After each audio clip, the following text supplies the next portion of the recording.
Usap-usapan ngayon sa showbiz ang napapabalitang pagpasok ng isang aktres sa umano'y love triangle nina Coco Martin at Julia Montes sa inaabangang proyekto na Sigabo.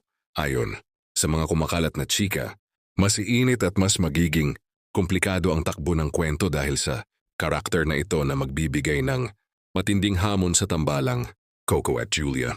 Bagamat tikom pa ang bibig ng production tungkol sa detalye ng istorya, sinasabing ang naturang aktres ay gaganap bilang babaeng magkakaroon ng espesyal na koneksyon sa karakter ni Coco. Marami tuloy ang naghuhula kung sino ang mapipiling aktres para sa naturang papel.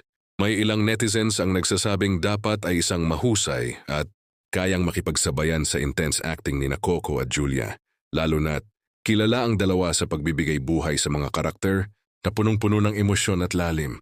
Kung magtaon, payusing malaking oportunidad, ito para sa mapipiling aktres dahil tiyak na magiging sentro siya ng usapan. Ang pagpasok niya sa isang proyekto na pinangungunahan nina Coco at Julia ay siguradong magbibigay ng dagdag na exposure at mas magpapalawak pa ng kanyang karera. Samantala, patuloy namang nagpapakita ng suporta ang fans ng Coco Jules sa anumang proyektong pagsasamahan ng dalawa. Gayunpaman, aminado ang ilan na mas magiging kapanapanabik ang serye kung may karakter na magpapagulo at magbibigay ng kakaibang timpla sa kanilang love team. Sa ngayon, wala pang opisyal na kumpirmasyon mula kina Coco at Julia tungkol sa isyong ito. Pero kung totoo man ang balitang may papasok na third party sa Sigabo, asahan na mas lalong mag-aalab ang drama at emotion sa kanilang pagbabalik tambalan.